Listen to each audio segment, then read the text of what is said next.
Loud. Good evening, everyone. Welcome to Community Board 5, General Board meeting for May 2025.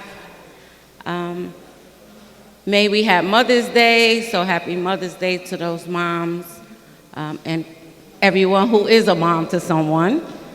We're going to start the meeting with our community voices. But I just wanted to welcome everybody. My name is Alice Lowman. I'm the Chairwoman of Community Board 5. I'm going to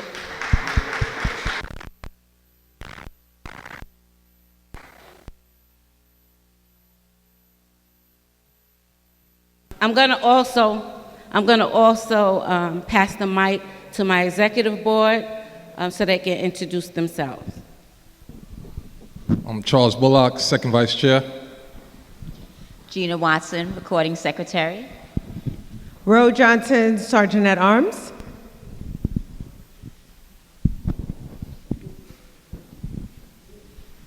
Wilfredo Florentino, compliance officer. Thank you. We're going to start the community voices, and after we do the community voices, we'll do the elected officials. I'm going to have Mr. Bullock, my second vice, call the community voices. All right, the first person.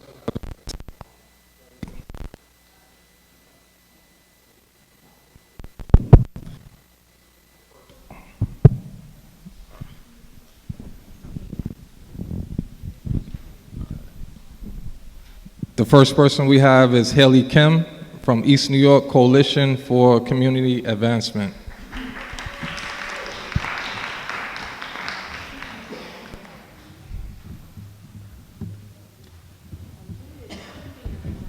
Two minutes.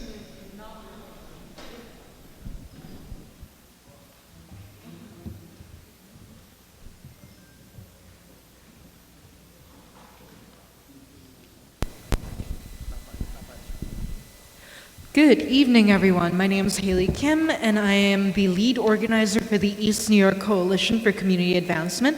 How's everyone doing today? I know, it's so rainy, but we should count our blessings that we all get to be here today, right?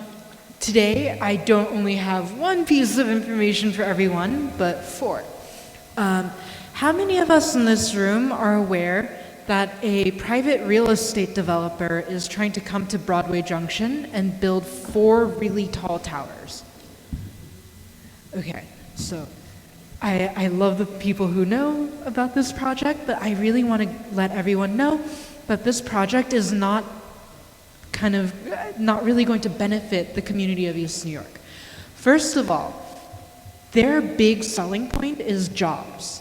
One of the big things that they're actually proposing is a lot of commercial space, which they say they've reduced, but a lot of the businesses they're going to actually promote in this development are big box retail, not mom and pop shops.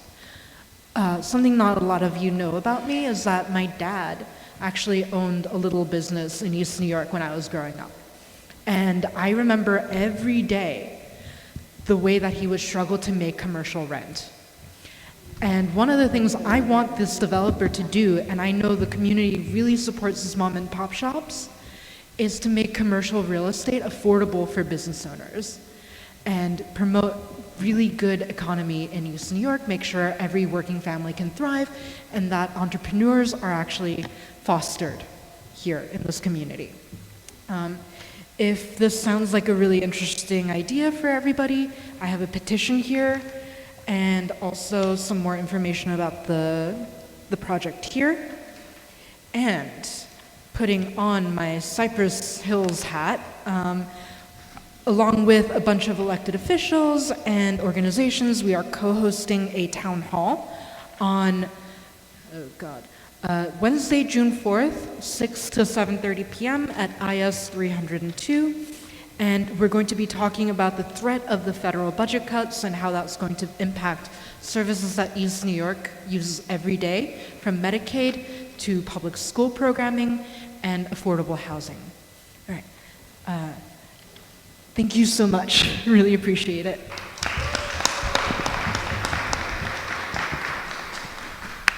Up next, we have David Chichura, paid internship as an ecological steward.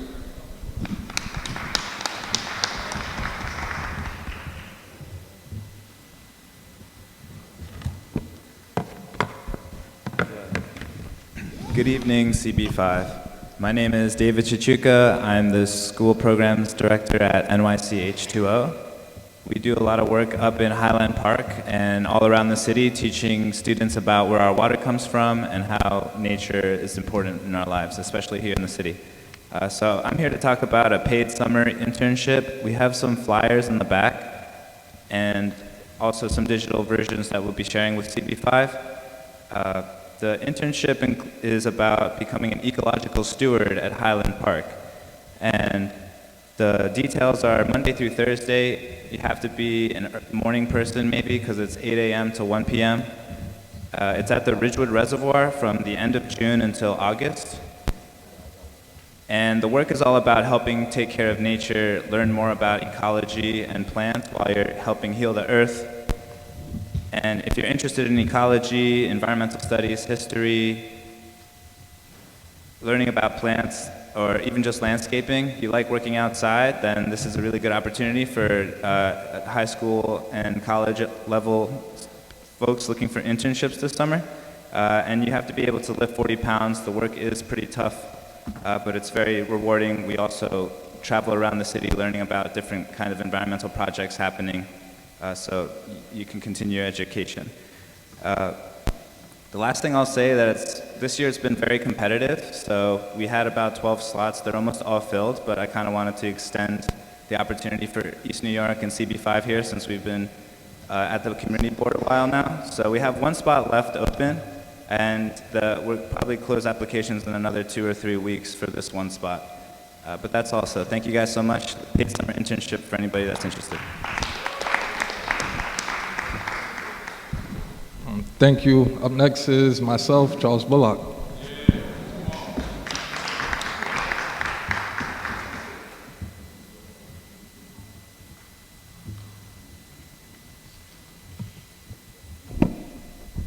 Good evening, everyone. My name is Charles Bullock. I'm a 20-year member of the Carpenters Union, and I came here to provide information about the upcoming info session for the Carpenters Union. So June 11th, Wednesday, June 11th, we're having an info session for the Carpenters Union. The basic requirements are to be a high school graduate, 18 years old, and you just have to have the attitude to work. And also they do a drug test to all those incoming members, so, I know weed is legal, have to tell those members to take a break in order to become a member of the Carpenters Union, because that could give you a 6-figure salary at the end of it. So it's worth the sacrifice. And I also have some papers in the back. It has 3 QR codes on them. One QR code has the direct link to the apprenticeship announcements. I have another code to join Shades of the Trades, and another code for apprentice training, pre-apprenticeship training. All right, so thank you again, Charles Bullock. And also my website is www.shadesofthetrade.com, and I keep a lot of the same information that I'm telling you guys on the website, so you could take the website down. Thank you.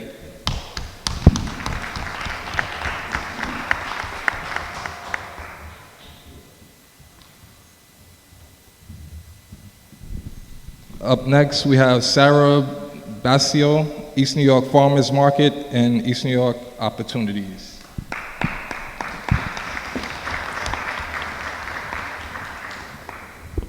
Hello everyone, good evening. I'm Sarah and I'm here with some of my youth interns to talk about East New York farms and our farmers market, so I'll let them take it away.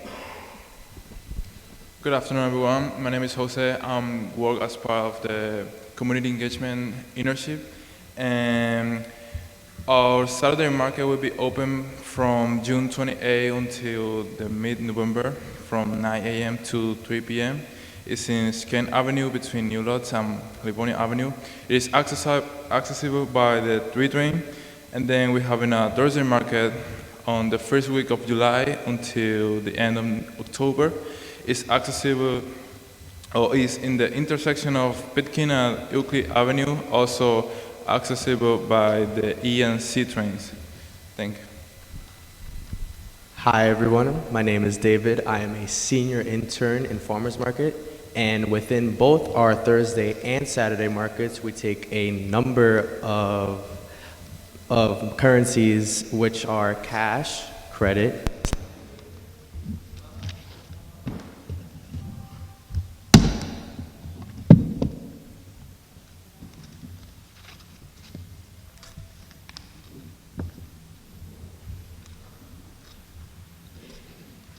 Apologies. For everyone who comes up, just to make this, if you hold the microphone in the middle like this, we can avoid it getting cut off and disrupting transport.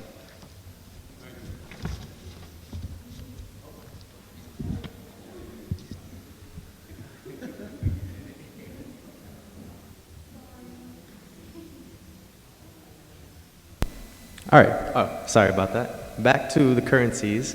We take cash, credit/debit, EBT, FNMP.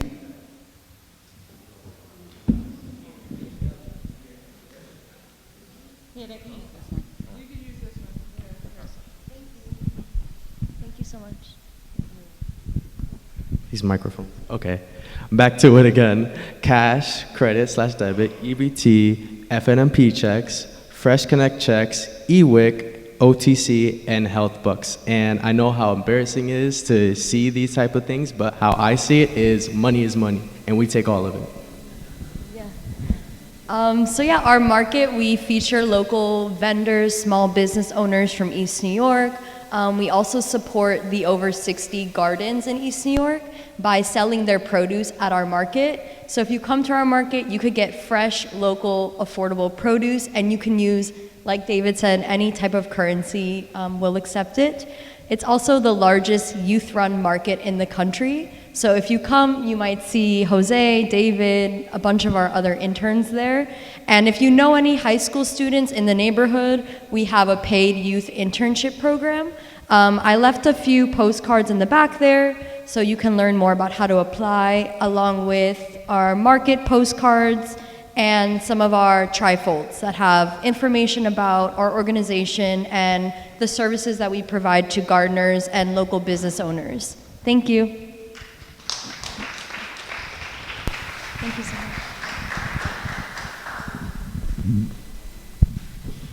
much. Andrea Mitchell, East New York Prayer and Resources, Prayer Walk and Resources.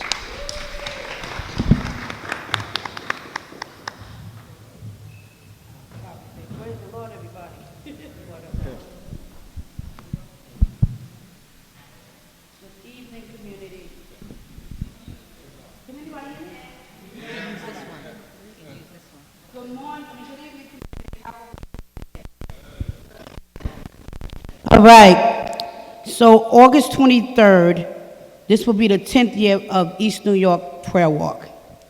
I am asking every house of worship if they can attend this prayer walk so that we can pray some things down. I'm asking not only for churches, but for the mosques, for anybody that believes in something, that we come together that particular day to pray and walk through these communities and tear some things down. Pray for our officers, pray for our children, pray for ourselves, pray for our community, pray for everything that we talk about in these meetings: housing, HRA, Broadway Junction, everything that we care about. Let's consider praying about it as a community. Collaboration heals a community, and that's what we need to do that one day. So we will be praying from 9 to 10, and then we will wind up at Gersh Park from 11 to 4. The reason we added the resource fair to the prayer walk is because we can pray it down, but we also need to give people resources. So we can pray through the community and pray about mental health, but we need to have those community organizations that provide those services.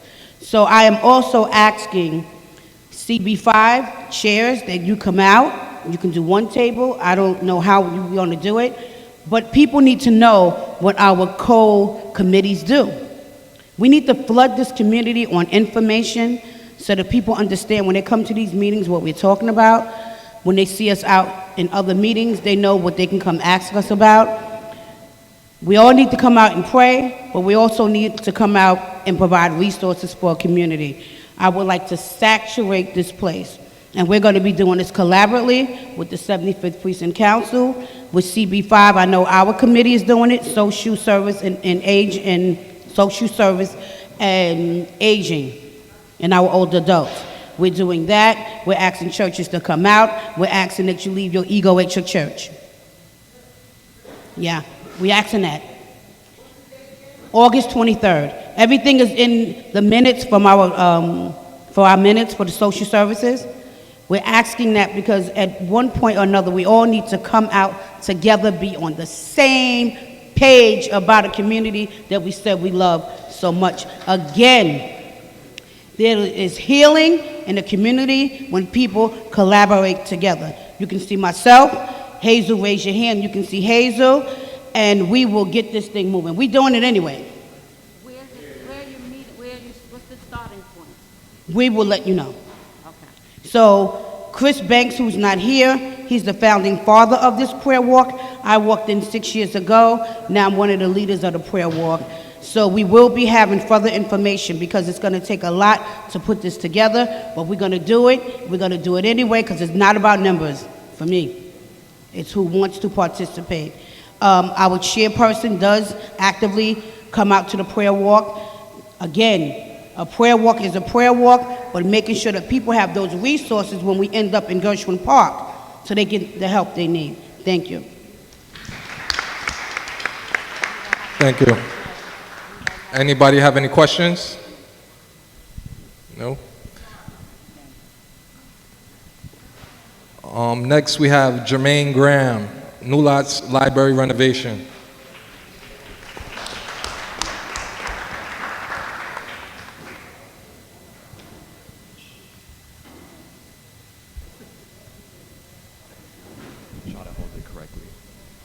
Good evening, everyone. So I've been working at the New Lots Library, specifically the New Lots Learning Center on the second floor for almost the last 6 years. Now I'm the site manager of that specific learning center. So now I'm tasked with letting you guys know that the renovation is happening when it comes to New Lots, the whole building, August 29th. Is the last day that it'll be open to the public.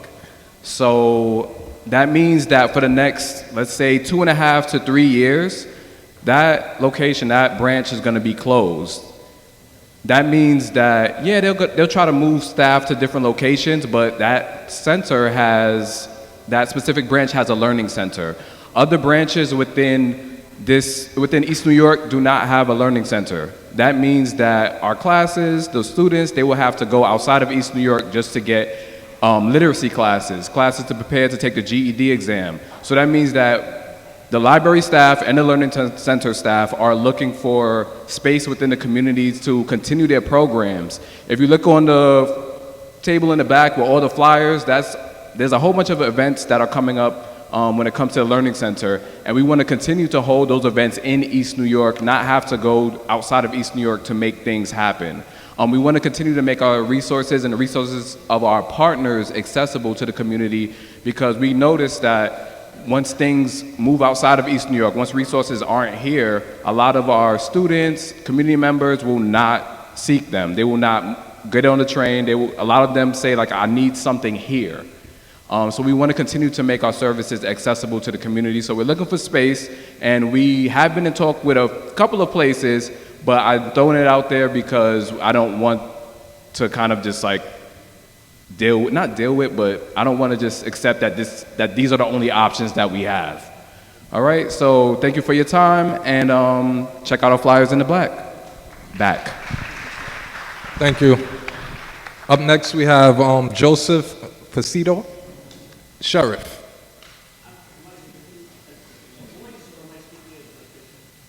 You want the sheriff to speak as a voice or official? as official, so I'll skip over you. All right. We have Kelly Pierre, All Access Golf.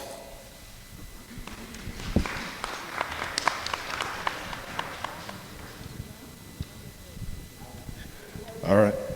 Oh, thank you. All right, cool. I'm sorry. Wait, I think I'll go off the. All right. So, here we go. All right. So my name is Kelly Pierre.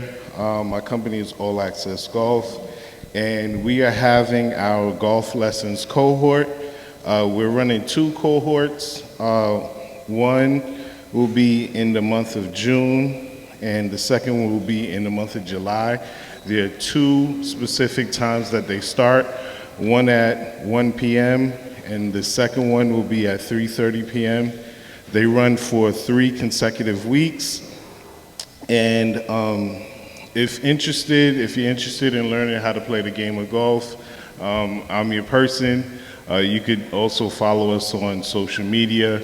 All Access Golf. We're on IG, YouTube, as well as LinkedIn, and we will be releasing our event that we did, the Miseducation of All Access Golf. So if you're interested, just see me at the end of the meeting, and I'll give you further information about it. All right, thanks.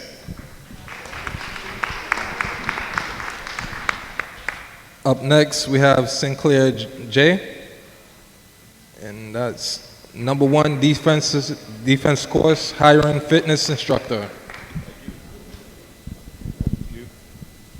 All right, my name is Sinclair, Jay Sinclair. I put these flyers in the back now. Typically, I come to these meetings, I don't say anything. I've been here for a couple of years.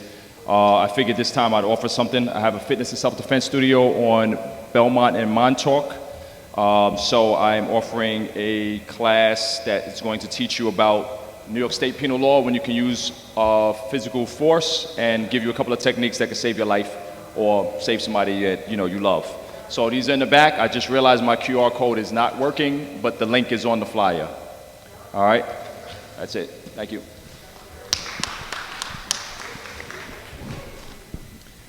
All right, up next we have Jay Frank, community events and outreach.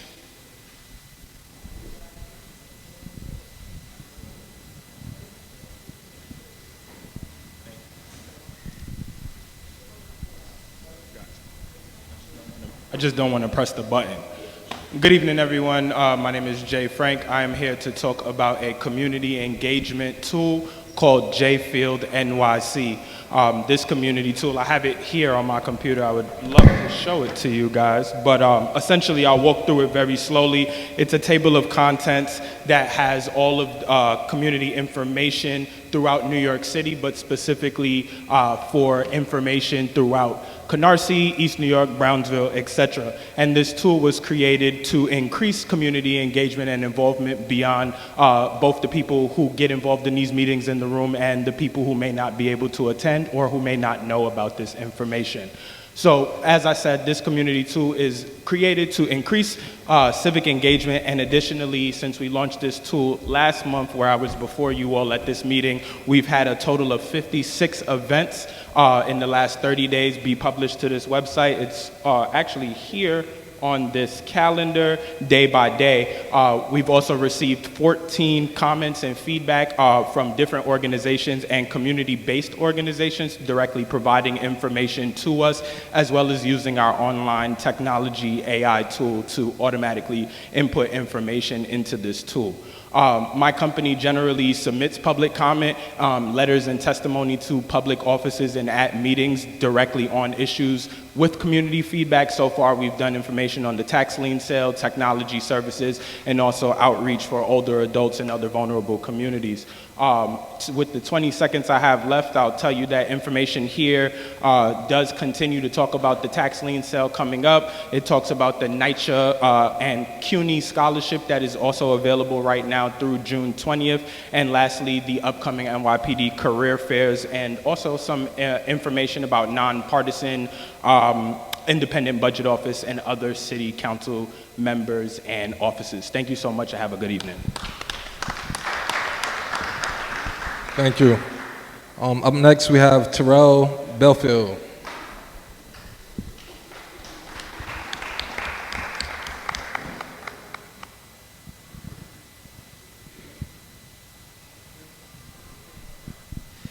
Good evening, everyone. My name is Terrell J. Belfield. And the first thing I wanted to do was present something for the community board. I know we have the projector here, so I'm going to donate a HDMI cord to the community board on behalf of myself. So I'll put that over here for you all. Whoever wants to use the projector, we have that now. And then next, I wanted to talk about, just quickly raise your hands, who cares about money? Who cares about how the money is spent in our community? Awesome. So right now, what we have going on is the participatory budget, which some of you may know about, some of you may not. But what this program is a time for you to learn about the money, where it goes, what's it getting allocated to, and it allows you to actually make a choice. So there's a form, which is right here. So I was in the community just giving out this form to a few people. You can check off 5 boxes from different things, from job training to youth LGBTQ safe spaces, community kitchens, etc. Whatever you care about, put it on here, submit it to your local community board or library, and I'll leave some at the back because I didn't see any, so I'll just leave some at the back so you can check that out. And then the last thing that I'm gonna say is just a quick call to action. One, first to a wonderful community board that we have. I know we're about to end session soon, so we're going to, next month is the last meeting before the end of session, which we start back in September. So first call to action is just to please think about making the meetings hybrid. I did go to a few other community meetings where hybrid looks like it was able to help get information out to the community. And then another thing is just to also think about the tech committee, because that's something that I think we should use, and I think it'll help us bring more young people out. Lastly, for my call to action to the city council individual members would be to propose a bill to not allow the businesses to be created with the word cannabis, because we just have a new cannabis building that came up. It's called 420 Cannabis, is on Pennsylvania and Flatlands. Big bright sign. If you're right there, right across from CCC, you can learn it. So I'm all out of time, but that's my call to action to the city council people. I'm willing to work with them to propose a bill. So just a few things from me. Thank you all. Up next, we have Stephen Miller, CABS Health Network.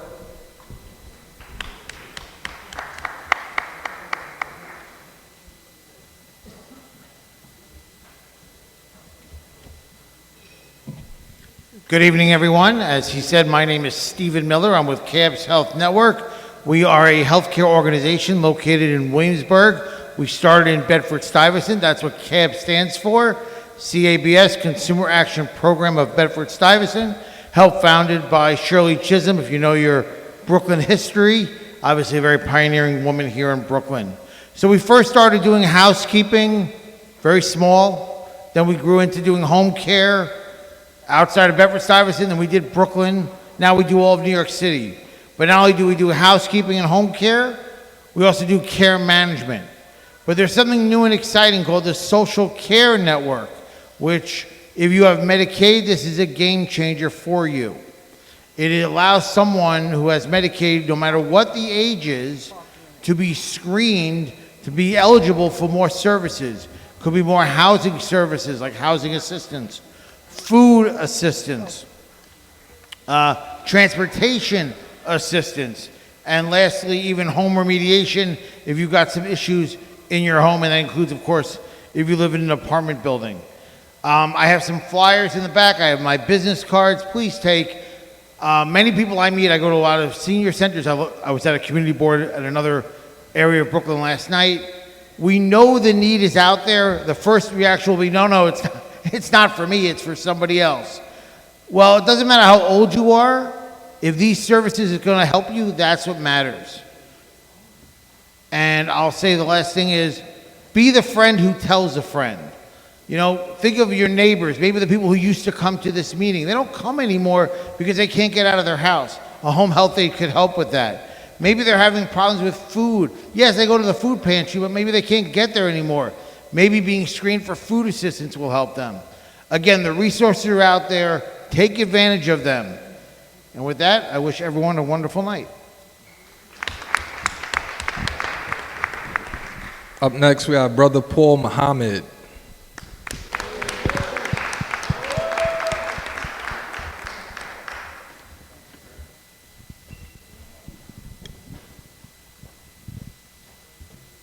Assalamu alaikum, peace and blessings, and good evening. I'm so glad to see you all out today in support of your community. And I want to thank you again, Andretta, for calling out the God. See, because we've lost a lot by losing our moral authority. We set trip on each other. Our children see it. In our community, they talk about the Bloods and the Crips, but we need to talk about each other. That's separation. She's talking about doing a prayer walk. We all walk in one faith and one God, whether you believe it or not. Our problem is not financial, it's spiritual. We've got to we talk about resources more than talk about our faith to do what we need to do for ourselves. We buy what we want and beg for what we need. We buy what we want and beg for what we need. We have a community here, right here. We have the power. We have the land. The man that's sitting in the White House, I don't care about him. My God killed Pharaoh. So I don't know what your God will do. But we have to come together. We own this community. I'll say it again. Stop looking for somebody to come here and feed you and talk about resources. You got it already. Take control of your community. You understand this? You see, I take an example. He's charging people tariffs to do business. Charge the tariff. Tell them you can't come here without paying the cost. See, you got to stand for something or fall for anything. I'm looking here right now. You might have seen me on CBS with my big mouth in the rain with Alice over there talking about ADA accessibility. Since 1990, ADA accessibility was a federal law. I said 35 years to get to Broadway Junction. And we've been here. How come it didn't come before now? Because somebody else got interest. But you've been sitting down here watching it happen to you. You understand? You understand? And the junction, when you talk about a junction, I'm a student of language. It means a connection. That junction should represent an economic boom for this community. But we're not acting on it. $500 million of your dollars are going to fix something here in the junction. But what about the 40% unemployment of these young men? Did we organize to get them to get the jobs? What are our elected officials? If you voted for them, damn it, they better vote for you or vote them out. It's this time, people. I'm not afraid of it. Because I know what you think going to happen because somebody else going to get elected. If you don't do for yourself, the God going to show you what he's going to do for this country. So I'm saying to you, whether I'm on this board or not around this board, I stand on the truth. And that's what I'm going to die on. Assalamu alaikum.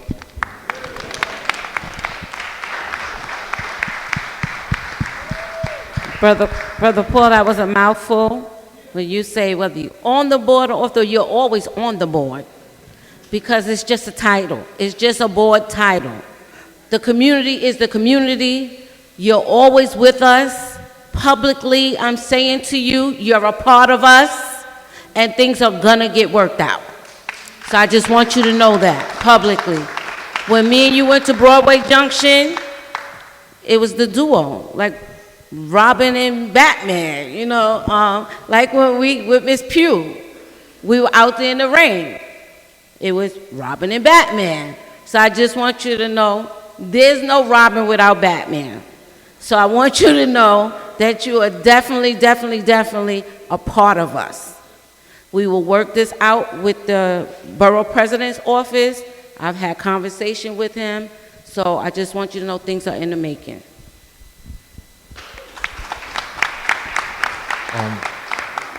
Up next, we have Omar Jaslin, Open Sports in East New York.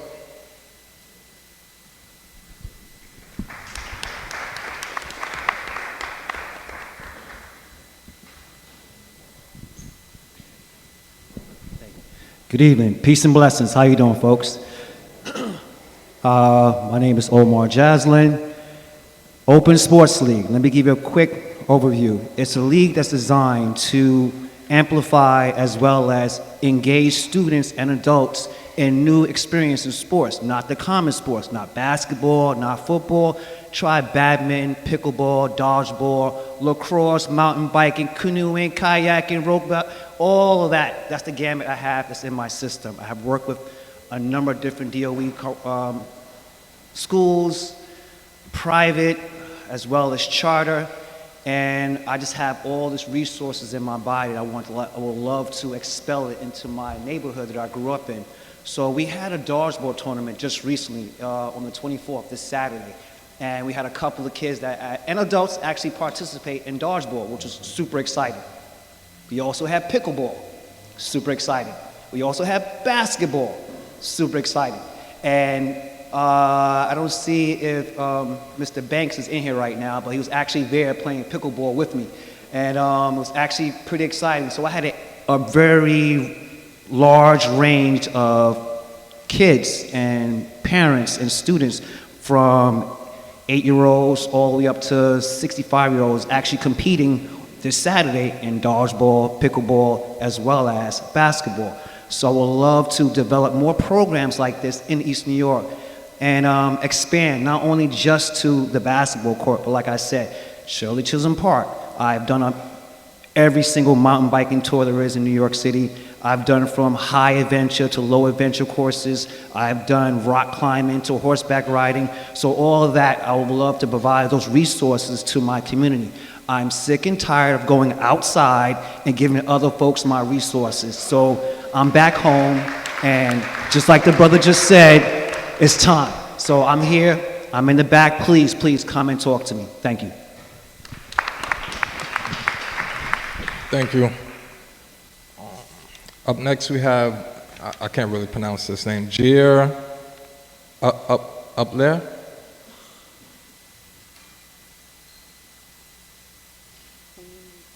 For community partnerships. Is that her coming? All right.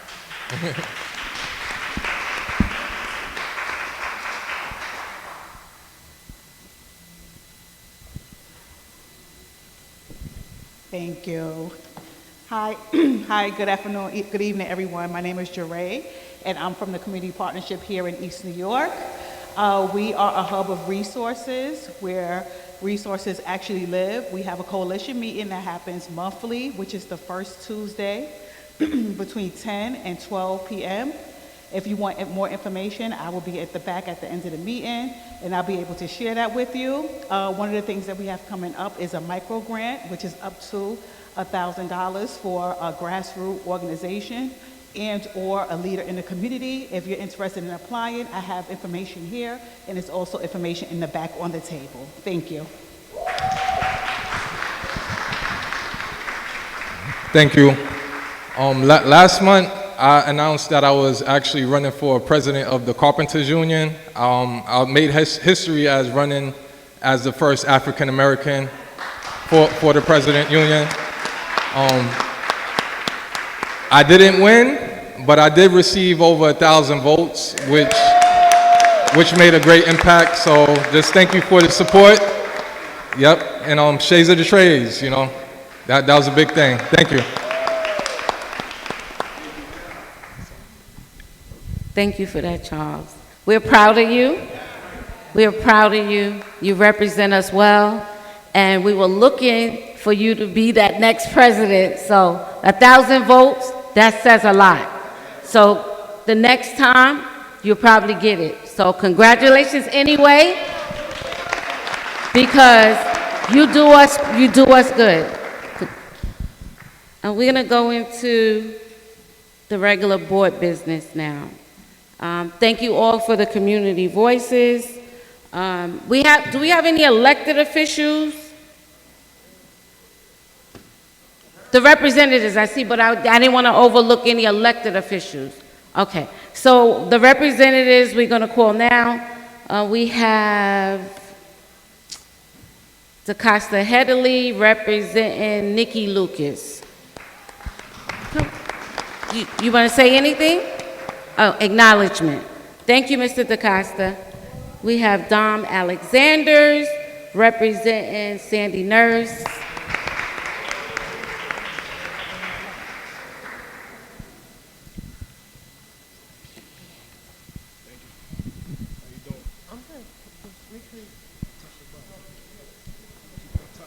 at the top.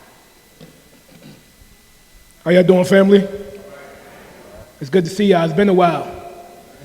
So I see a lot of new faces. My name is Dom Alexander. I'm the Director of Outreach and Events for Councilmember Sandy Nurse. Family call me Damo. I got a couple of things to share.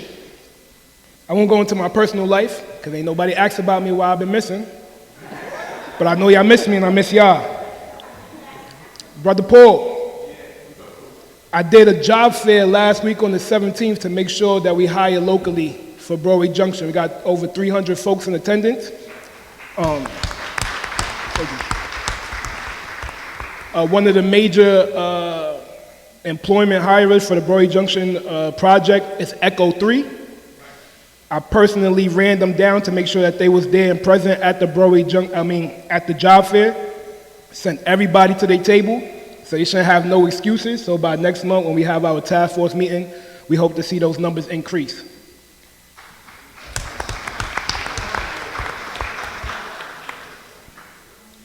Real quick, in regards to the tax lien, 920 homes have been saved from the sale in District 37. So real quick, to put that into context, we had 1,281 homes at risk. It dropped down to 361. That's a 71.8%. And that's thanks to all the door knocking of the East New York CLT, our team, our interns, Brooklyn Legal Services, the Center for NYC Neighbors, and more. If you're in the building and I ain't mention you, forgive me. Real quick, don't miss out on our upcoming Family Law and Housing Legal Clinic happening this June. On June 6th from 11 a.m. to 4 p.m., we're going to have the Domestic Violence Project hosting their Family Law Clinic at our office. Our office is at 56 Pennsylvania, between Atlantic and Fulton. I'm not done, but I'm almost done. I got time? Community Resist is hosting their Housing Legal Clinic at our district office June 5th from 1 to 5. Come speak with an attorney who will empower you to advocate for repairs in your home. And I'm going to say, I got two more. We doing our summer pop-ups. We do it every year. We go and table around the community. We meet the folks where they are. If people don't come to our office, we go all around the district. We will be posting flyers of all the locations from June to August. So you will be getting that soon. I'll send it to CB5 and they'll blast it out to the rest of you folks. Last but not least, we're giving away 1,000 bike helmets at Highland Park, June 7th, which is coming up soon, from 11:30 to 2:30 at Highland Park Lower Playground. We're going to be giving out 1,000 helmets. We're going to have some bike rides. You could bring your bike and get it fixed. There'll be resources, of course, and it's just going to be a good time. We're trying to give out over 1,000, so please bring the kids, bring yourself. If you ain't got a bike, grab a helmet anyways, and we're going to make it happen. I'm going to leave it right there. Family, as always, I love y'all. Peace and blessings, and I look forward to seeing y'all next month. Oh, I'm not done. I see new faces in here.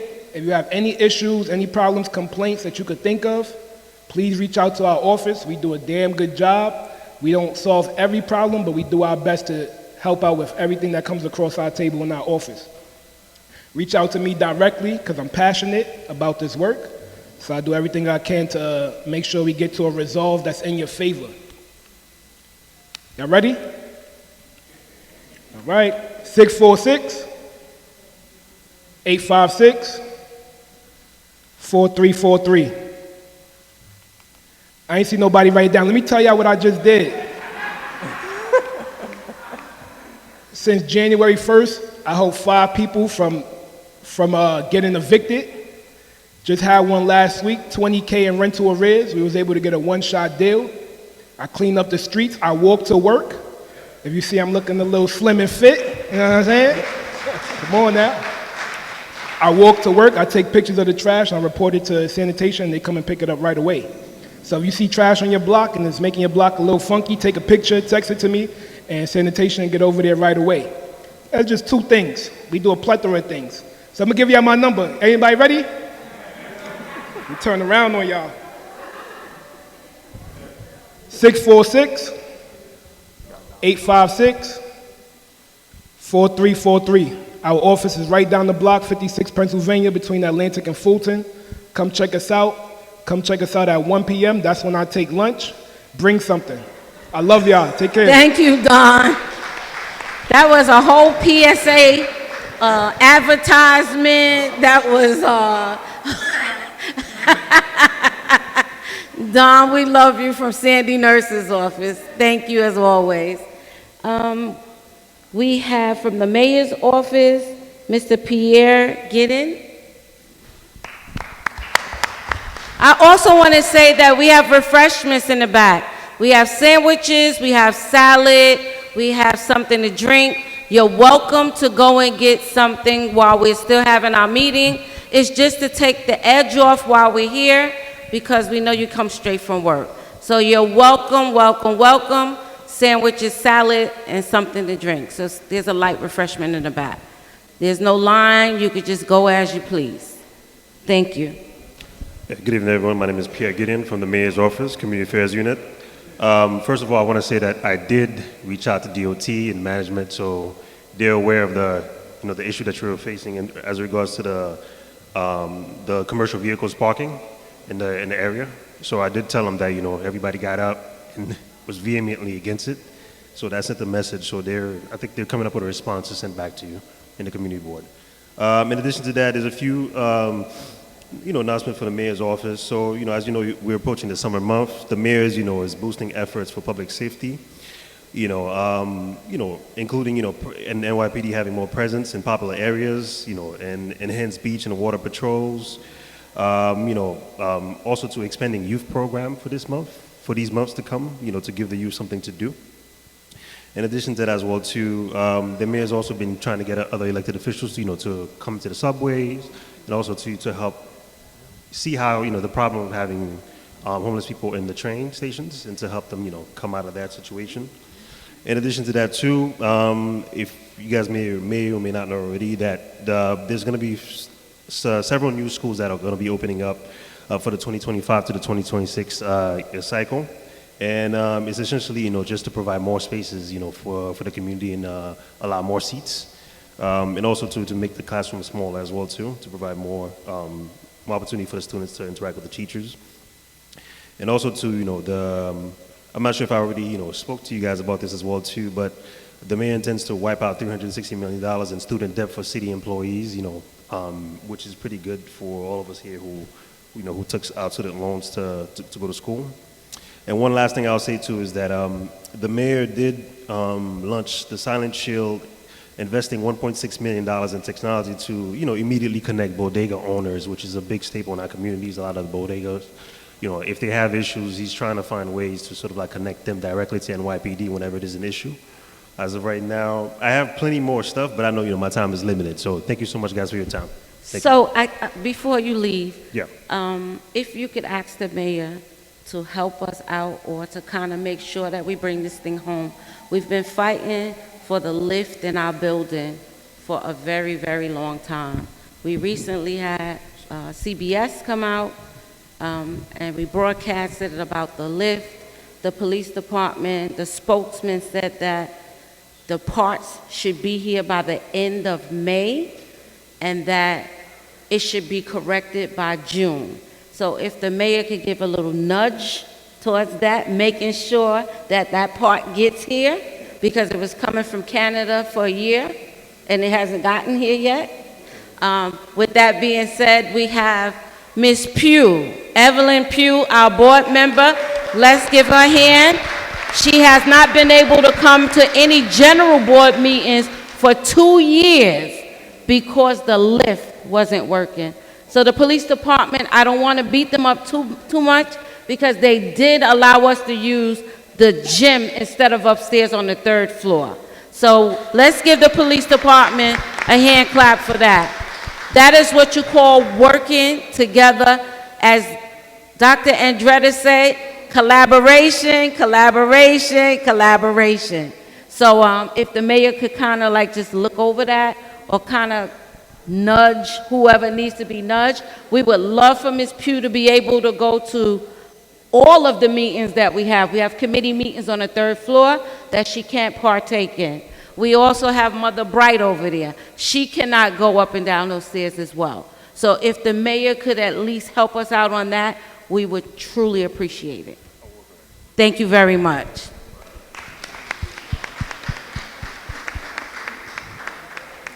That concludes the elected officials. Is there anybody else from the elected officials office that I may have overlooked who didn't sign the sheet? Okay, so we're gonna move on. We're calling the meeting to order. We're gonna do a board member roll call. I just want everybody to know that we're working with Borough Hall because some people's name appeared on the list, others did not. Some people were moved, some were not. So we're working on a list. The list is a little incomplete right now. So for transparency, I want you to know we welcome all of our new board members. Y'all can clap for that. With that being said, I'm going to pass the mic to Wilfredo Florentino, which is our compliance officer. Thank you, Madam Chair. All right, starting at the top, we have Miss Alyssa Abernathy. Alyssa Abernathy. Miss Deborah Ack. Alfred Adams. Thank you. Amiria Allen. Shawnee Bell. Nydia Bonifant. Thank you. Alton Brown. Thank you. Charles Bullock. Orissa Cameron. Thank you. Natasha Cherry Perez. Thank you. Juan Colon. Thank you. Ethel Cooks. Thank you. Rachel Ellison. Dwayne Faison. Thank you. Miguel Feliciano. Anna Fisher. Wilfredo Florentino. Jessica Franco. Dwayne Frankenson. Odessa Finn. Thank you. Thank you, Ms. Abernathy. If I butcher your name, please correct me. Jabril Gaskin. Miss Aura Goodwin. Thank you. Miss Andrea Granville. Thank you. Jimmy Guilty. Guiti. Thank you. Thomas Haynes. Suzanne Jacobs. Thank you. Ebony Johnson. Thank you. Amia Johnson. Rocklina Johnson. Oh, that's Roe. Oh, goodness. This is Roe. Grace Jones Roberts. Thank you. Darren Linson. There he is. Alice Lowman. Present. Andrada Mitchell. Judith Narain. Thank you. Kelly Pierre. Thank you. Evelyn Pugh. Welcome, Ms. Pugh. Welcome home. Alberto Ramos. Tanisha Ritter Hudson. Thank you. Wilma Rivera. Thank you. Boris Santos. Thank you. Abdul Sattar. I don't see Mrs. Sattar. No. Albert Scott. Tanae Snuggs. Thank you. Isaiah Thomas. Luz Torres. Emily Walker. Thank you. Monique Wallace. Gina Watson. Tanina Wilkerson. Thank you. Hazel Wortley. Thank you.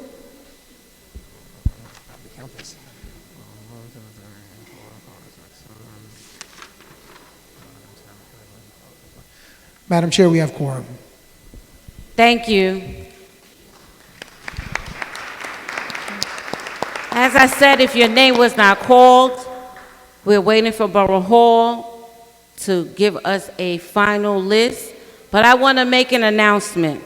I'm going to stand for this. If you miss 3 meetings, general board meetings in a row, we will vote you off. We will remove you along with the borough president's office and put people on the board that was removed off the board in your place. These people want to work. So if you're on the board just to say that you're on Community Board 5, this is not the place to just have a name along with our roster as a place setter. So whoever is not here and you know of them, let them know it is coming from a new board that 3 meetings in a row you will be removed. Okay? It's a lot of work to be done. Broadway Junction, we got all of this housing coming. Like Brother Paul said, it's a weird war right now. So we need to stick together and collaborate and help one another out. We have to. We have to work with the police department. We have to work with sanitation. We have to work with all walks of life. But the community board is different by itself. It stands alone. It is a local government. It is acknowledged by the mayor's office, the borough president's office. I don't want people to get it twisted. The precinct council is the precinct council. The community board is the community board. This is where resolutions get made. This is where we have conversations with city agencies. I just want everybody to know so that we are working together as one, but there's a difference. The community board is the community board, and I need people to start respecting the community board as it was before. You know,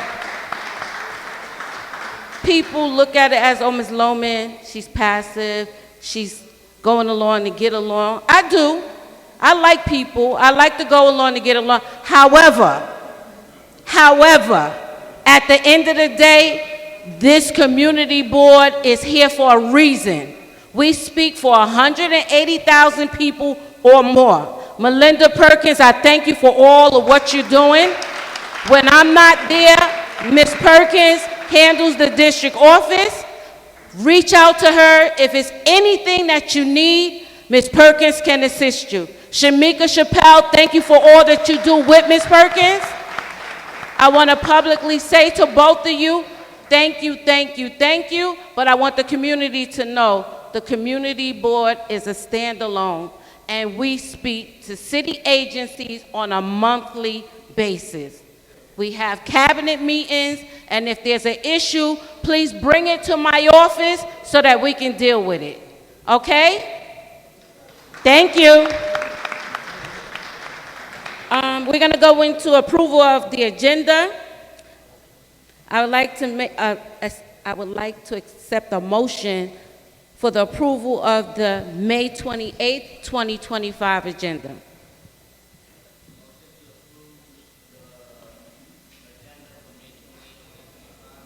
Thank you, Boris. Is it second?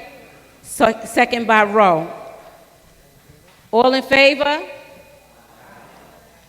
Or any opposed? Questions to the agenda for May 28th, 2025? So we're going to move on. I would also entertain an approval for the minutes for April 23rd, 2025. Miguel Feliciano is making a motion. Odessa Fence seconded. All in favor? Any opposed? Any questions? Boris, you pointing?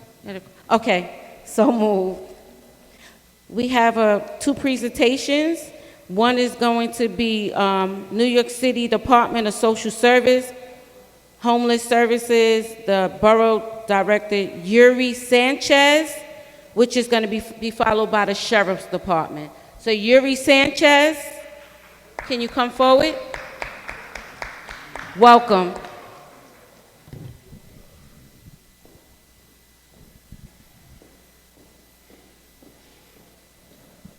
Thank you.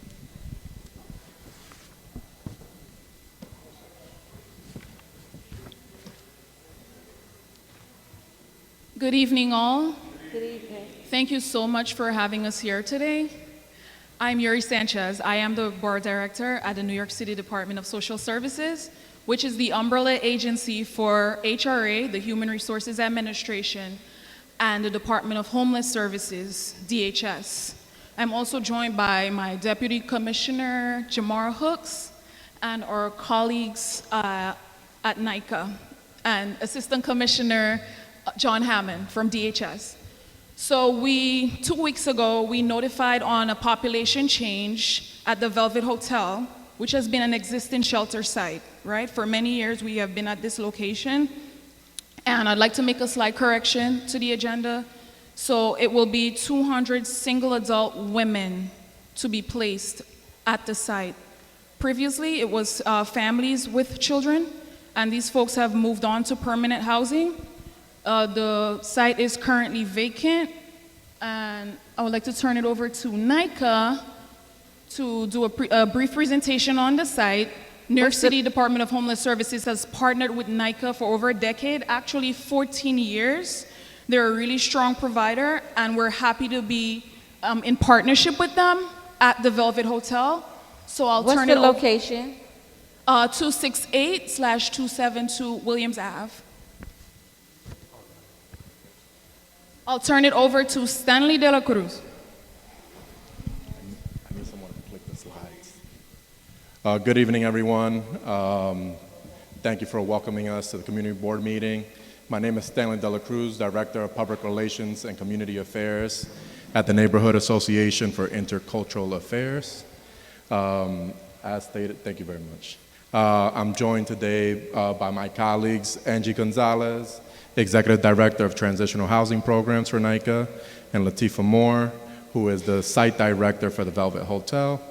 Also joining us, Alejandra Rivera, who's the Regional Director, Edwin Santiago, who is the Director of Operations and Security for the site, and Gil from A&H Security, our security vendor for the site. NICA was founded in 1974. Essentially, after the Bronx burnings, a group of community leaders came together to form this organization and provide social services to the community, mostly centered around housing. For the past 51 years, we have expanded to a very robust social service organization.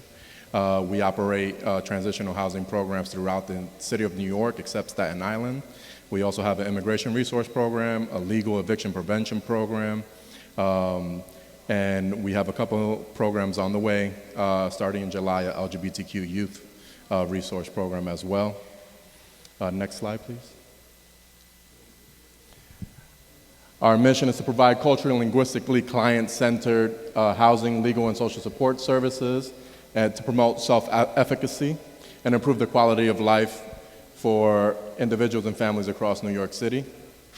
I'm just going to move over here. It'll be a little easier. Thank you. That's good.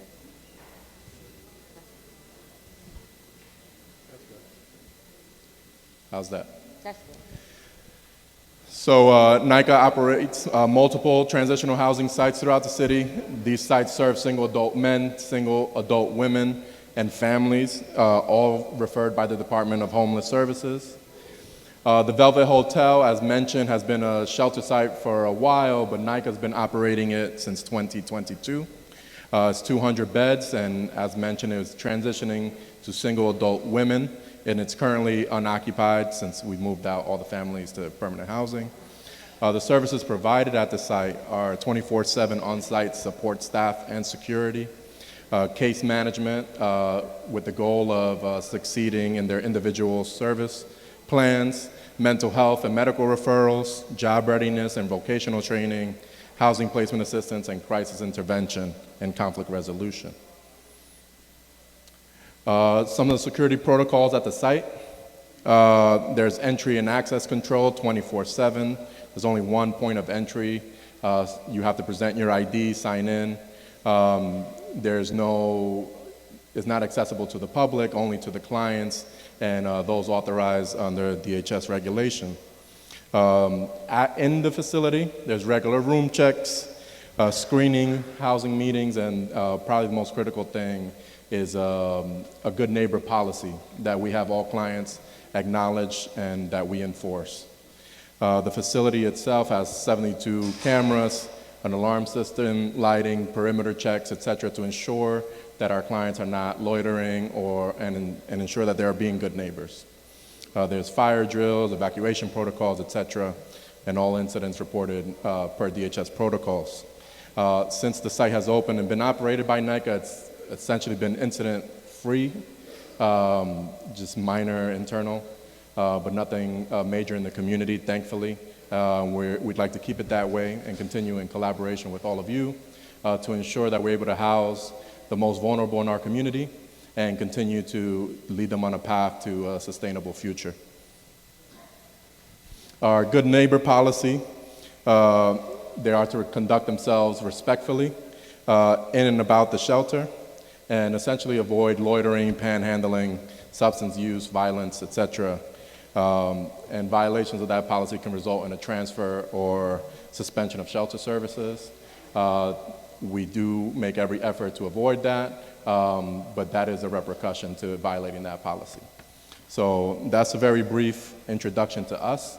My email is on the screen, sdelacruz@nicany.org, and you should go to our website. We are always hiring, even at the Velvet site itself. So would look forward to seeing those resumes come in and open to any questions.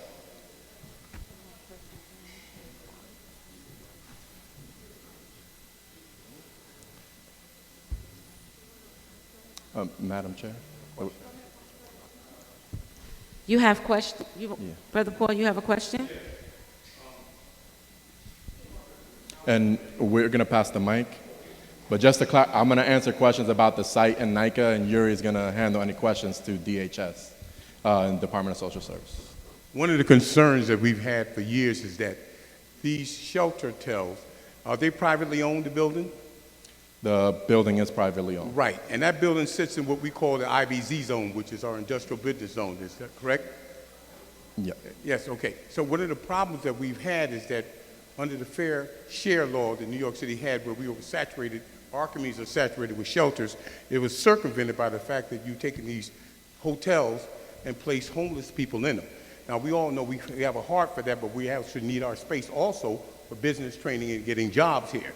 Now, this is a continual process circumventing what we said. Fair share is a law. It's an act in New York State. We have too many shelters in our community now, which challenges our resources for the people here.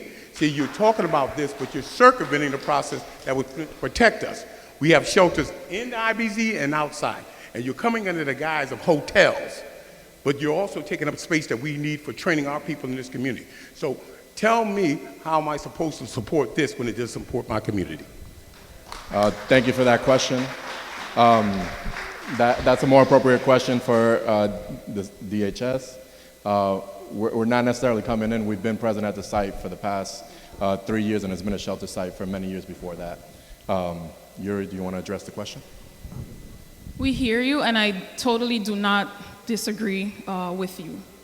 I live in Community Board 3, so I hear you about, saturation and IBZ. We're taking notes. This is not new. I attended district service cabinet meetings, and yes, I've been fully made aware, from inception of my tenure at DHS, that this, community has a lot of shelters. We're faced with the challenge. This is a right to shelter city. We're morally and legally mandated to provide shelter. But I have taken note of what you mentioned about saturation, and we will be taking that back to senior leadership.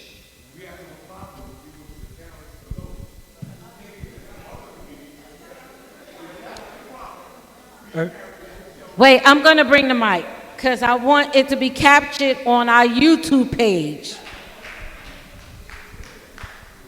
We have no problem. We are the people with heart because we look like the people in those shelters. But the problem is we're saturated and our resources. I'm on the board of East New York, Gotham Health right there. See, what happens with these shelter populations is not counted in our population. We don't get reimbursed for that population. They're not counted in the census. They're transient.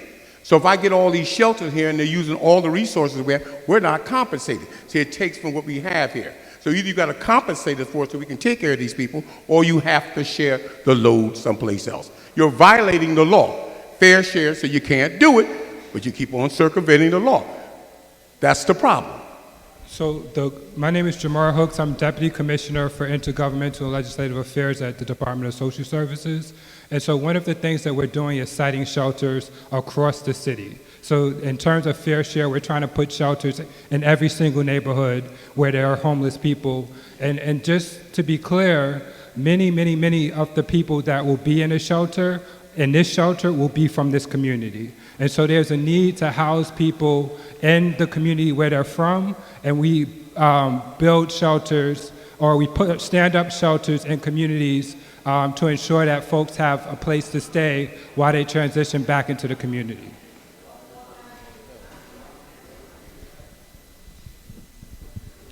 I'm going to pass the mic, Deron. I'm going to ask you after you speak, could you please pass it around? Thank you very much.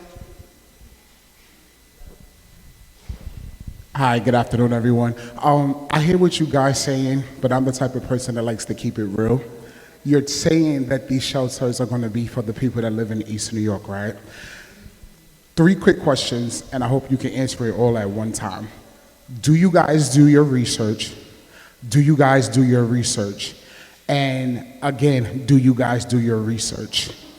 These shelters that you guys are putting in East New York, ain't no tea, ain't no shade to no other community board, 3, wherever you guys are coming from. No other area in the 5 boroughs have more shelters than East New York. So, the question, do you do your research? Do you do your research? And why is East New York the target for shelters? Yeah, so this site is not a new site. This site has existed for years. We've converted it, as Yuri said, we converted it from families with children to single adults, but this shelter has been in this community for many years. Hello, I'm Suzanne. I'm sorry.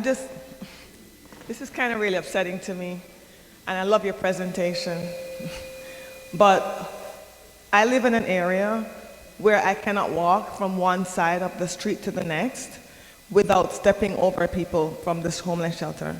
I don't have a problem with housing people, but can you take care of the people who are already in the shelters, in the areas where they are right now, get them off the street, get them from urinating and defecating in the sidewalk, stop them from going from house to house and taking things out of our yards, stop them from, living peacefully among us before adding more. So if we already have so many, and as you said, they're from the neighborhood, then deal with the situation that we have right now, because the shelter system as it exists right now is not helping them and it's not helping us. Yeah, all right? Before adding any more. Yeah, thank you for that question. I think what's important is that a lot of the shelters are run by different operators. We take special precaution to ensure that there's no loitering outside of our shelter, as the address was mentioned before. So I'm not sure, again, we're one organization. Yeah.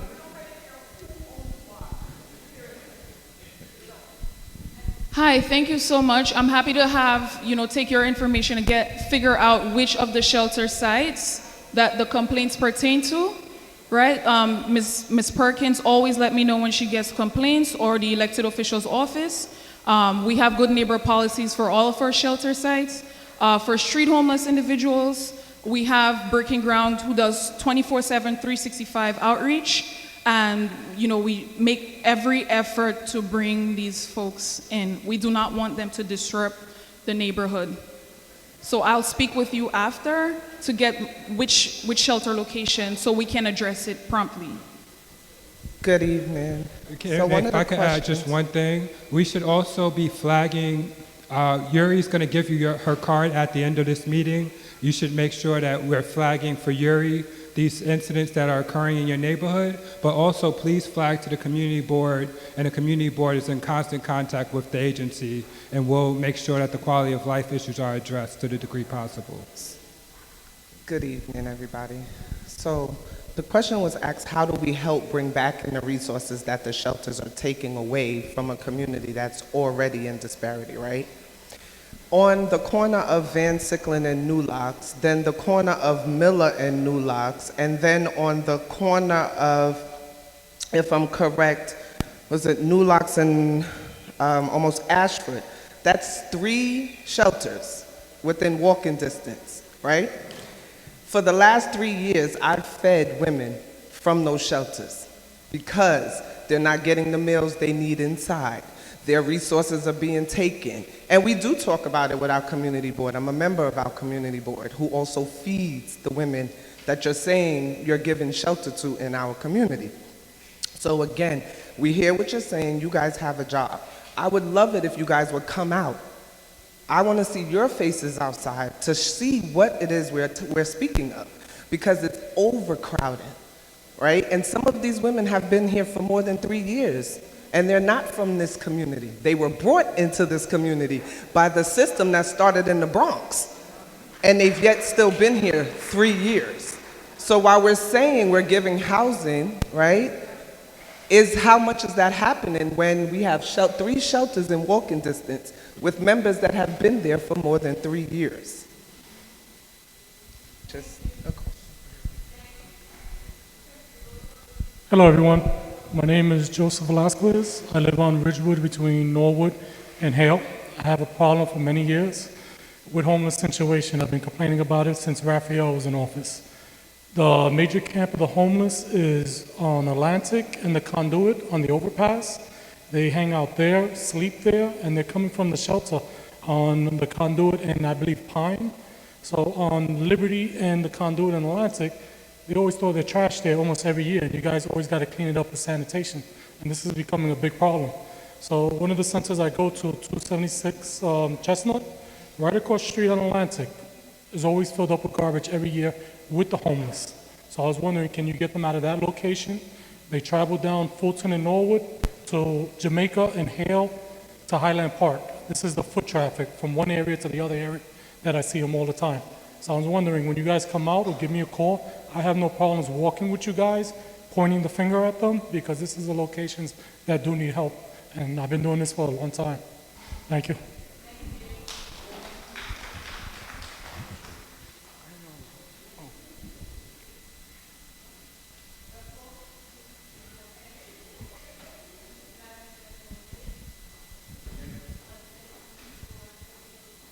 No, just want to ask them, what year was that shelter built? Is this in the business industrial district where the trucks and drivers are? And now we're going to have another problem with prostitution and ladies walking up and down. I mean, we are tired of all of this. Everything that another community doesn't want, they bring it into East New York.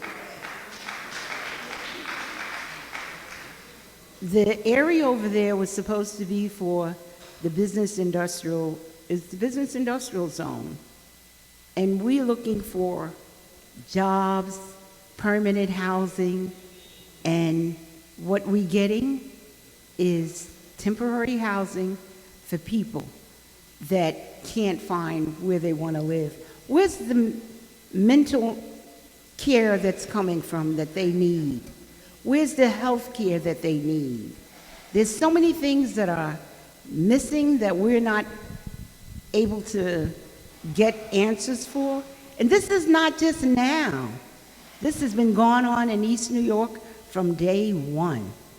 And I've been here a long time, and I've seen the good, the bad, and really some of the ugliest things you want to see in East New York. But East New York is a very good community. If you live in East New York, you don't have a problem with transportation. You can go from the Belt Parkway to the Interborough, from Atlantic Avenue, Linden Boulevard. And we saw that many years ago. That's why the business industrial zone was created. The East New York Development Corporation, I was the CEO at one point. We pulled it together, trying to get business into our area so we can get jobs. Our people need to work. And we're not lazy people. I am so tired of people telling us what we can't do. Every time we take one step up, you bring us back another step. Whether it's the housing, whether it's the food that's coming into our community, whether it's this legalizing weed. Do you know what weed is for? It's to take the pain away from people who are ill. And they made it illegal for that. And they're giving it to our young children. Their brains are not developed yet. And this is the answer to what happened many years ago with the cocaine and the drugs. History is repeating itself. And we need to rise up. We need to march again, do whatever it is that we need to do to get our community right. I am tired. I told Ms. Lowman, I am tired of seeing our community going the way it's going.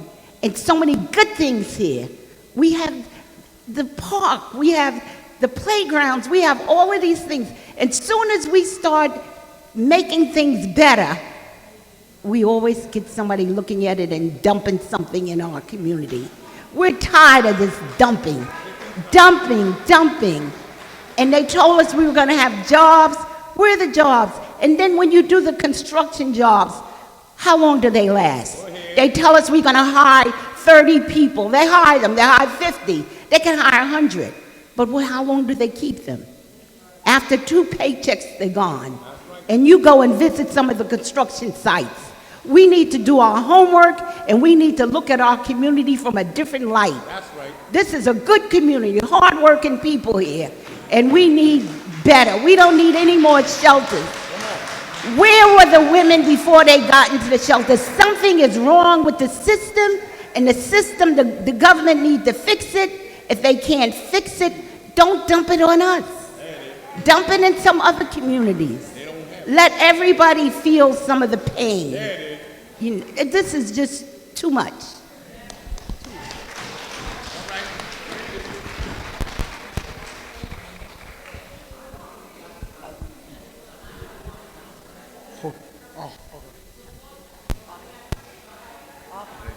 What's going on? Hi, so my name is Kelly Pierre. I'm a co-chair for the Economic Development IBZ and BIDS. So one of the primary concerns that has been coming from the IBZ is the issue of homelessness, right? And because of this, there are several businesses that have even threatened to leave East New York and the IBZ area, right? So in terms of really trying to contain, because there are encampments that, like do form. They've, held like different like cleanups as well, but it's a recurring problem. So you guys really have to do a much better job in terms of containing, because it becomes a safety issue for the businesses as well as their staff, and it could really hurt, East New York on the economic level, and it's a threat that's real, and several businesses are threatening to leave. So I hope you guys know that. Thank you. We appreciate your comments. Yeah. So my fault. So, and if you're gonna respond, could you just give me like what is the plan? So I am a member of, I represent the agency on the East New York IBZ task force, along with my colleagues at DHS. So you're aware? Can I speak, please? All right, cool, go ahead. At Breaking Ground, and there's constant work. There's been a lot of improvements, right? It's not gonna happen overnight, but we're available. The outreach teams has increased outreach in the district, and it's a work in progress. We're aware of the situation, and we're constantly working. As I said before, Breaking Ground is available 24/7, 365 to respond to street homeless individuals. And if there's an encampment, you can call 311, right? Or use the app to notify us. It's pretty easy. And it's a collaborative effort with DHS, sanitation, and NYPD. And we will work to schedule a constant cleanup of the location and offer services to those individuals. And you can, again, contact your community board to report encampments and street homeless persons. It'll get to us. Good evening. I'm Odessa Finn, community board member. I just had a question about the change in the demographic that you're going to be serving. So you're moving from serving families to serving single women, correct? Yes, families have transitioned to permanent housing, so now we will be placing single adult women. The shelter has been here for some time, you're saying. Correct. So I'm just curious about the change in demographic. What was the impetus for? So our capacity needs change, right? Which leads to population changes at various sites. In English. I didn't quite get what it means. So sometimes there's more of a need for men's shelters. Sometimes there's a need for more women's shelters or families with children shelters. At the present moment, we have a need for this single adult women's shelter. So capacity fluctuates and the need changes based on who comes into intake. Did he answer your question?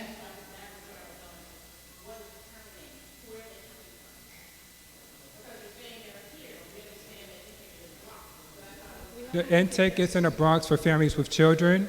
So the way it works is if a family is distressed, they're falling on hard times, they have to go to one of the intake centers. If it's a family, they go to the Bronx. The Bronx places them according to their youngest child's school. So if the youngest child is going to school in East New York, they'll likely be placed back in East New York. Or they're placed where the capacity is available. So if there's a shelter in the Bronx where there's capacity at, they're placed in the Bronx. So it's many of the people who are coming from East New York are from East New York. Who are in the shelters are from East New York. Others are from different parts of the city, but they go to an intake center. There's single adult intakes, there's families with children, there's adult family intake, and then they're assessed and placed according to their needs. No, doesn't guarantee that they're from the community. So that's what I was going to ask.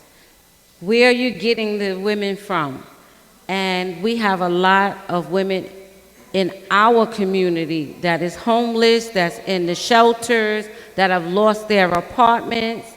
How are you going to assure us that your shelter is not going to be for people that's in Bronx, Staten Island, New Rochelle? How could y'all assure us that it's not going to be for outside of the 5 boroughs? What can you do to make sure that the people that live in the zip codes 11207, 11208, 11239, that they are the first ones to go into this facility because we're oversaturated with shelters. We don't need any more shelters. Not women's shelter, not family shelters, not men's shelters. Give some to Staten Island. Give some to Bensonhurst. Give some to Bay Ridge. When you say that you're giving shelters all over, that's not true. It's not true. East New York is the dumping ground because you make a lot of money out here. Please, please, please consider the people that live here. Don't displace them. Keep them in their neighborhood. Do something with DHS, the city of New York, the mayor's office, whomever you have to talk to make it right. Please make sure that we are taken care of first because you're in our neighborhood.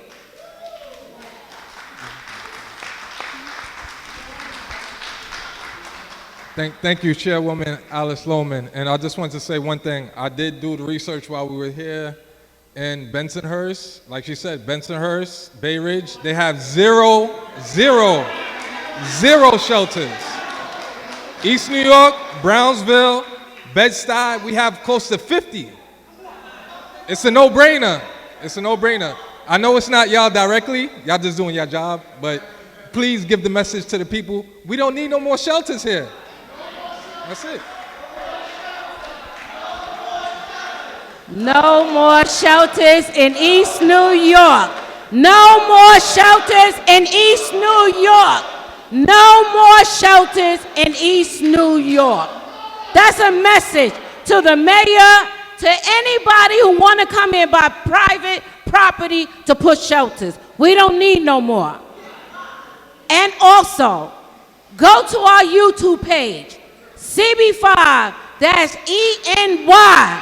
CB5, that's ENY. And see how we fight for the people of East New York. Thank you, thank you, thank you. Please stay in contact with the district office, Ms. Perkins. And please think about everything we said. One mic, one mic, one mic. Please think about everything that was said. Do your homework. I think Mr. Linson said, research, research, research. Please, please, please. Thank you. And we're not beating you up. I know you're the messengers, but take the message back. All right? Thank you. Thank you. And just one last pitch, if I may. My email again, sdelacruz@nicany.org. We understand the concerns. We are still operating the shelter, and if you would like to partner to provide services to these clients, we're very open to collaborate with everyone. Skills training, etc., we would welcome that. So please contact me. We'd love to collaborate with you. Thank you. Thank you. Last but not least, we thank the Brooklyn Sheriff Office, the chief, for coming. We saved the best for last. Thank you for being a part of this. You know, Sergeant Lever is he sergeant still or lieutenant now? Lever. Sergeant, is he still a sergeant? Lever? What's his last name? Sergeant Lever. Sergeant Leroy? Lever. Well, Lever's from the 75th Precinct. He's now at 1 PP, and he told me he works in conjunction with the Sheriff's Office. When I spoke to Lever, I expressed to him about the cannabis in East New York by us having so many illegal cannabis shops. So we have the Sheriff Department that's going to give us some stats and how we can also report to them the bad actors and these illegal smoke shops. Thank you, thank you, thank you. Can you hear me? Okay, great. You're just like an easy crowd. I want to let you know that. So, my name is Joe Facito. I'm the Undersheriff of Kings County. The Undersheriff is like a rank that's beneath the sheriff. In reality, I'm high enough that my job is for you guys to yell at me and then I go back and tell the sheriff, right? So that's okay. You can tell me your feelings. But I want to explain a little bit about the sheriff's office, then talk about our cannabis enforcement. And if you have any questions about any of our enforcement programs, please feel free to ask me. So the sheriff is a unique office. It's part police department, part regulatory, part court enforcement. In fact, most of our work is enforcing court orders. A lot of times people get us confused with like a city marshal. I want to make sure there's a big difference. People understand there's a big difference. When you go to a marshal and you go to the sheriff, when you go to the sheriff, any type of fee you pay goes to the city of New York, and it goes to build like a library or a swimming pool for the city. When you go to the marshal and you pay him a fee, it goes to build his swimming pool, okay? So that's the big difference between the sheriff and the marshal, right? Very, very clear. We're a law enforcement agency, and we're charged with carrying out court orders. And because taxes and tax enforcement is done in the same way as a court order, the sheriff has involvement, and that's what led us to involvement with cannabis, because ultimately this is a regulated field in the state of New York. So some very quick numbers. For the entire city, so far for the last year, we've inspected 5,295 locations, of which 426 were in the Bronx, 480 were in Brooklyn. We seized over $96 million in illegal products. And let me get down to the Brooklyn stats. Inspected 1,932 locations, sealed 482. Brooklyn in particular was 19 million in illegal products. We issued about 58 million in penalties. Specifically for Community Board 5, we inspected 291 locations. We attempted to inspect another 401, but they were closed or out of business by the time we went there. We sealed 61 businesses. So 61 stores were closed after our inspection. We seized over 4 million in illegal products, and we issued about $7 million in penalties and fines. That's specifically for Community Board 5. So we have a program where deputy sheriffs, Consumer Affairs, and NYPD goes to inspect a location. Now we have to have the legal right to go into the location in order to inspect it. Regulatory inspections are a little different than other types of things. Where, when it's a crime, you need a warrant. With regulatory inspection, we gotta have to know that they're selling the product. It gives us the right to go in. There has to be a random component. The city council put into the cannabis law that the inspections had to have a randomness to it because they didn't want the sheriff going back to the same location all the time. So that poses a little problems when people have complaints. We have to kind of put it in the random pool and ultimately get to it. So that's one of the issues. But we do try to inspect every location that we get a complaint on. And then if we find that they're selling cannabis, it's a significant job to seize all the cannabis. It takes a truck. We generally have to go out with a truck.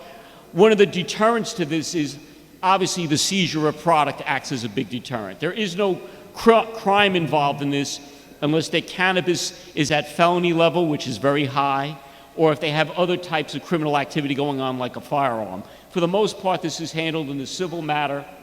The product seizure is a big deterrent. Seizing the product will deter people from selling them. There's a lot of movement in the back. Please, the conversation, please, please, please, let's pay attention to what's going on. Your private meetings can go outside the door. While we're having the community board meeting, we got the sheriff department here. We've been asking for them. We got them here. Let's pay attention. Please, sir, ma'am, please, respectfully. Okay, no worries. So the seizure takes a lot of effort and a lot of resources. It basically takes up an entire vehicle, like a truck, for one store.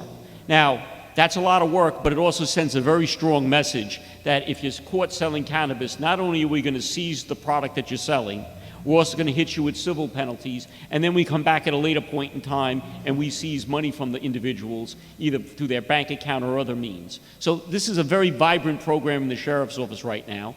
I'll provide you with information. The best way to do this to get the best response isn't necessarily calling individually. Doing it through the community board is always the best way because the community board has the right to make referrals, and taking information from the community board is a good way for us to have it in more valid information, a little vetted information too, especially if you're seeing it. If your own members, your own officials are seeing this with their own eyes, that's very helpful to us.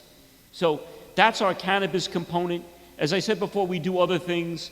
The big programs in the sheriff's office, particularly here in Brooklyn, we serve orders of protection. That's a very important role. We serve a significant amount of orders of protection here in Brooklyn. Last year we did, hang on one second, give you that number. Last year in Brooklyn we did 5,396 orders of protection. 2,875 were in the 7.3 and 7.5. That's a significant number of orders of protection. Now, a lot of people think that the sheriff does evictions. Actually, of the 12,000 cases that we got in Brooklyn last year, the sheriff did 32 evictions. We don't generally do landlord-tenant evictions. Like, we don't evict people for not paying rent or things like that. Usually it's eminent domain. I mean, evictions are unpleasant as it is, but we're doing evictions that are usually for buildings or entire buildings. Those are the types of evictions, and we don't do many. What a lot of people do get confused is we remove people from households when there's an order of protection in place.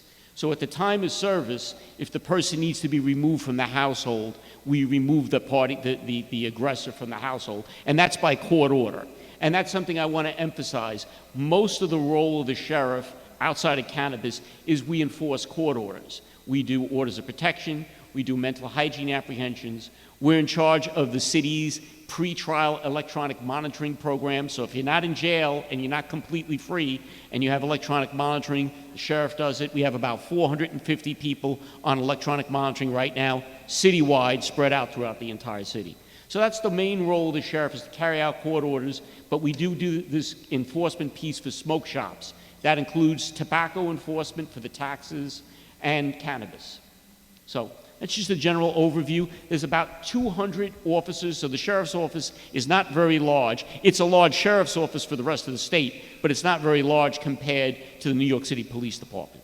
The Brooklyn component consists of about 22 deputy sheriffs. So here in Brooklyn, I have 22 deputy sheriffs assigned. There's a special cannabis unit that has about 30 people. They go citywide, and they're the ones that do the cannabis, regular cannabis enforcement. We do some of the follow-up and some of the cleanup in the Brooklyn office. So does Thank you for that. Do anybody have any questions for the sheriff? Sure, yes, ma'am. Deron? He's gone. Thank you, Board Member Natasha Cherry Perez.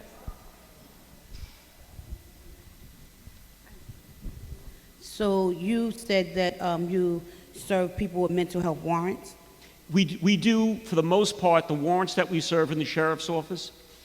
We serve family court warrants of arrest. So family court issues warrants if you don't pay child support or if you violate an order of protection. The sheriff does those. We execute something called a mental hygiene warrant. If somebody is acting in a manner where they're a danger to themselves or others, they can go to court and they can bring the warrant to the sheriff and we apprehend the person. But it's really not a criminal arrest. It's really to get the person to court so a judge can determine whether they're a danger. So my question to you, is there special training when you're dealing with people? Oh, yes. We do a significant amount of mental hygiene apprehensions, a significant amount. We do the regular 943s, they're called. That's under the mental hygiene law. Any person, anybody here, can go to Supreme Court at 360 Adams Street. If they think somebody's acting that they're a danger to themselves or others, they can apply for a warrant, and then the court tells you to bring it to the sheriff. We're right across the street. I'm asking because I'm a mental health provider, so I just want to know that you guys are being trained on how to deal with that population. Absolutely. We have to be. That's part of our academy component. Okay. We have to be. We're mandated by the state. The other programs that we have is something called Kendra's Law. We do the monitoring and the apprehensions of people for Kendra's Law if they don't take their medicine as part of their court order treatment. Yes.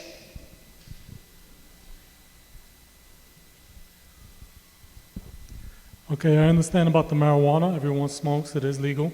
But there are certain businesses like salons and bodegas, they're using hookah to smoke with the marijuana liquid and they're drinking at the same time. So what type of violations can you guys do? Well, it'll be nice if you guys come out on the nice days randomly around where I live, like Ridgewood and Norwood, so Fulton and Norwood, up and down Fulton. You'll catch a lot of negative activities happening, and this is what store businesses have been complaining about for many years. Part of the issue is the things that people do, the illegal things that people do, morph and change to stay ahead of the law. I think everybody realizes that. So something that is being enforced today there's a slight variation on it that kind of limits our ability to act. We don't have any hookah authority, right? There's no authority for the sheriff to do hookah. The sheriff has authority to seize cannabis, seize untaxed cigarettes.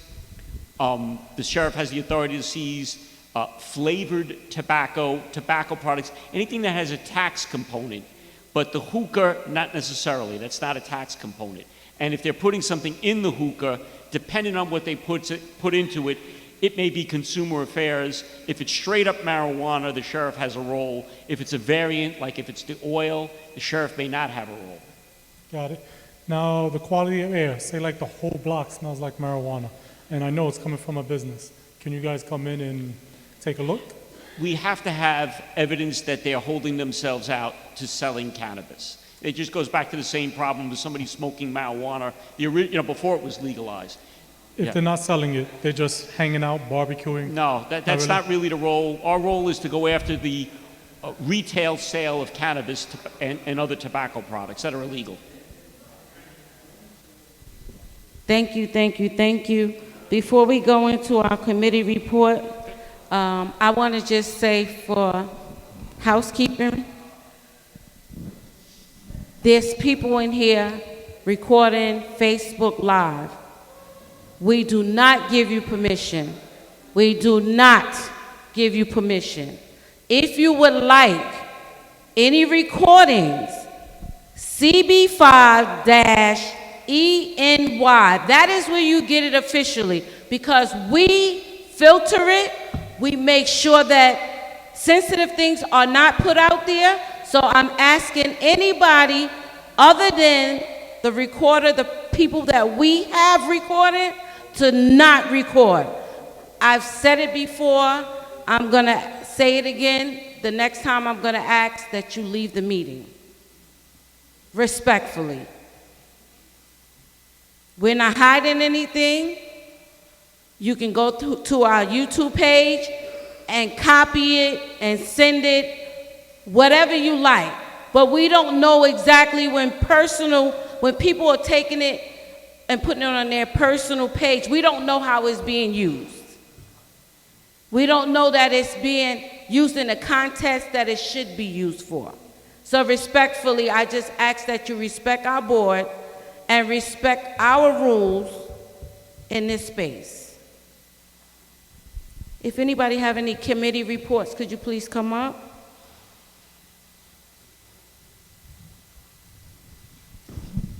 Good evening, everyone. I will be quick. My name is Natasha Cherry Perez. I'm the co-chair of the Education Committee. And this Saturday, I have a question. How many people went to school, elementary or middle school in the district? Raise your hand. Oh, cool. So guess what? On Saturday, there'll be an opportunity for you to go back and volunteer at a school. There are 19 schools. This is D19, District 19. So 19 schools have signed up to have us come into the community and do service projects in the school. So from 9 to 12, this Saturday, you can go into a school, you scan this code, pick a school, it'll tell you what project each school needs assistance with. And we would love for you to go into the school and help out. And even if you can't stay from 9 to 12, just come in for a few hours and do a little something, something, okay? Our schools pour into our children every day, and so they need help. They need libraries cleaned up. They need their gardens tended to. They need work and they need help, and we should be able to go in there and help them do it. So even if you can't come, if you know somebody in your family that can come, please sign up and just take a few hours out of your Saturday to help our schools. Okay? I really appreciate it. Thank you. Thank you. To add context to what I just said, the borough president has a meeting the first Tuesday of every month. It is a public meeting.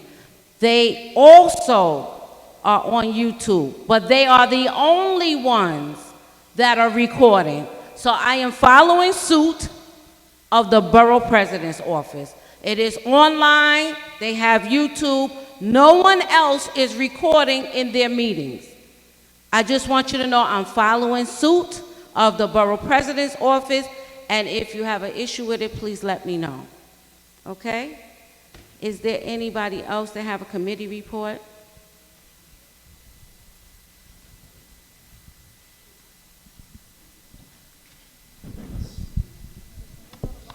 Hi, so my name is Kelly Pierre from Economic Development, IBZ, and bids.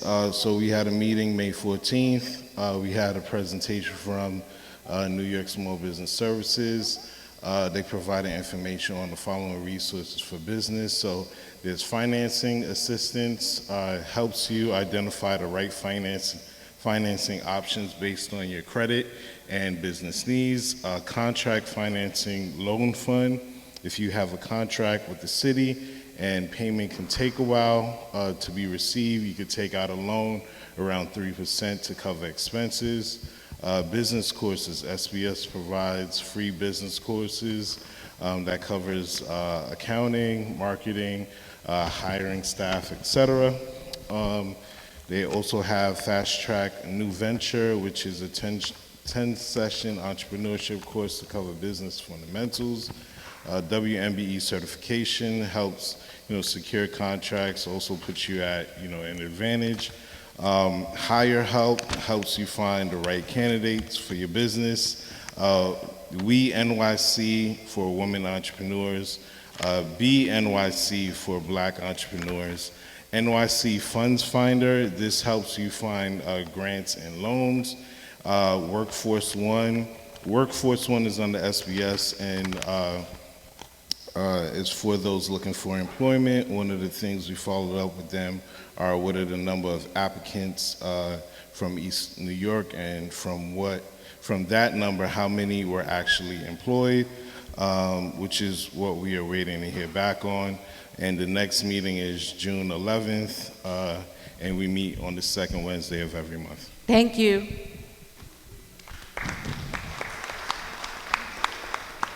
We're fast-pacing this thing.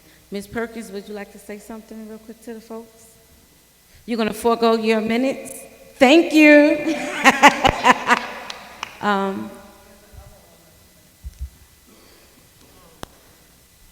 The minutes was approved already. You found the error. Could you please tell us what it is so we can amend it?